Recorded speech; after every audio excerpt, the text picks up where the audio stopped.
Hi, I'm Jason, soon to be known as Brianna. Welcome to my channel.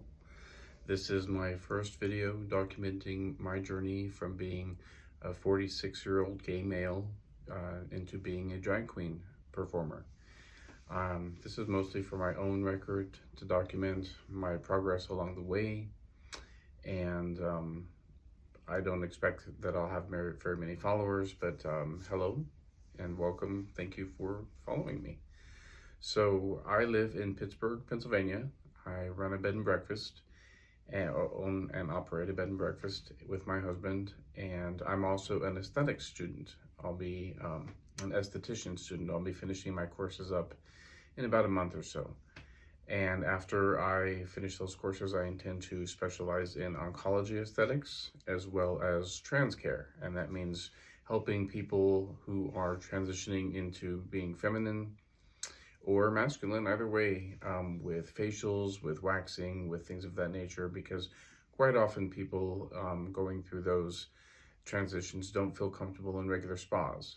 They don't necessarily feel accepted, and I want to create a space that is welcoming for everybody. So that's what I hope to specialize in after I receive my certification. But the reason I chose to go through aesthetics is because drag makeup and makeup in general just fascinates me, and I know so little about it. I just know that the transformations from what was into what they are able to create, those wonderful makeup artists, just amazes me. So I hope to gain a little bit of that knowledge, and aesthetics seem like a good foundation for me. We do a little bit of makeup education there, but it's mostly about facials and recognizing skin types and things of that nature, which I thought would be a good foundation for working on other folks. If I was applying makeup, I would really need to know what kind of skin I was working with. So that's why I chose to go that route. Anyway,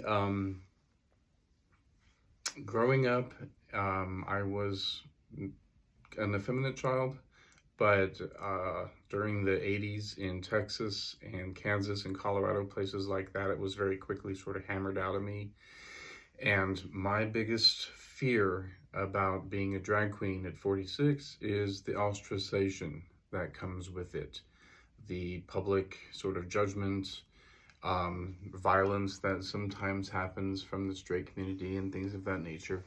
And I feel as though I've fought a lot in my life already, and I don't know, quite honestly, if I have that in me to put up that fight.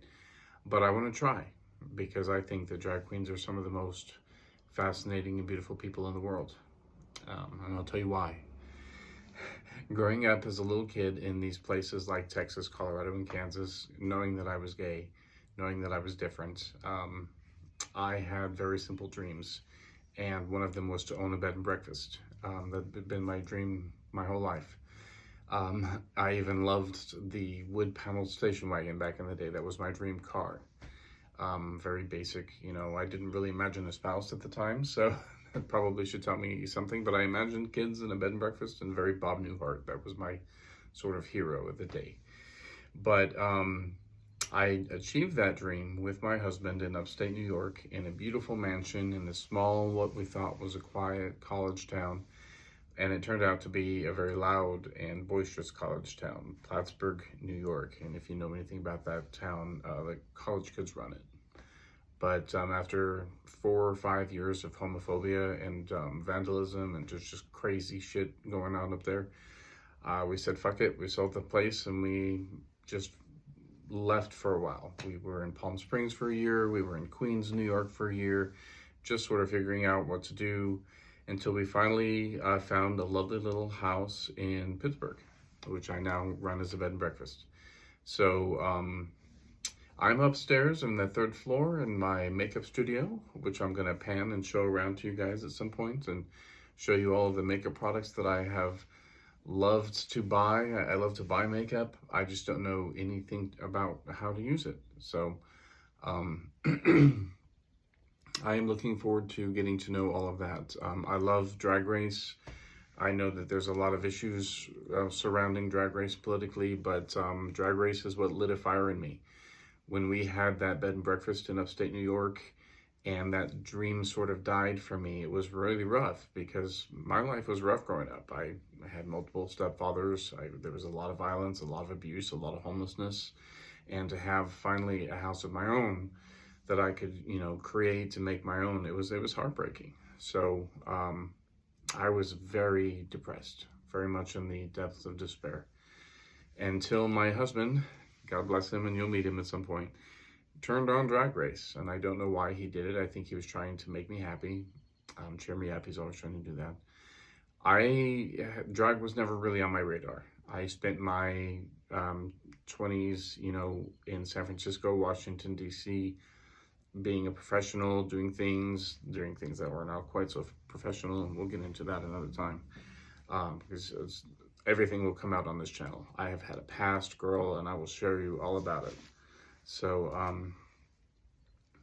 at any rate, I've had quite a past, but drag was never a part of that. And he turned on Drag Race when I was in depression, and it just lit a fire. I saw these beautiful, exotic, talented, creative men and transgender people creating these visions. And in addition to doing things like that, they were also using their platforms to spread a message of acceptance, of, frivolity, of color in life. And I admire them. I admire them greatly. I admire them to the point where I want to emulate them and be a performer myself. That's my dream. But I am afraid. At 46, I'm afraid. I'm afraid of the straight community, to put it quite bluntly. I have a lot of support from the straight community, but, we live in America where gun violence is prevalent, and I have my fears. At any rate, we're at about 7 minutes into this video, and I understand that they should be short and to the point, but I'll do a quick pan of my makeup studio before I let you go, and thank you again for joining me. I hope that you will give me some support and tips on my journey, share in my makeup progress, and I'll be shaving this lovely beard that you see probably, and learning how to do my face and things of that nature. And I'm 5'9" and 220 pounds right now, gained mostly over COVID that I need to lose. I need to lose about 30 pounds, and not because I am uncomfortable with my weight, but I get out of breath a lot, and I'm much bigger than I feel like I need to be. And if I want to be on the stage performing, I need that energy, and the weight's going to slow me down. So today I swore off cookies, which cookies and chocolate are my bad, they're my comfort foods, so that's going to be difficult for me.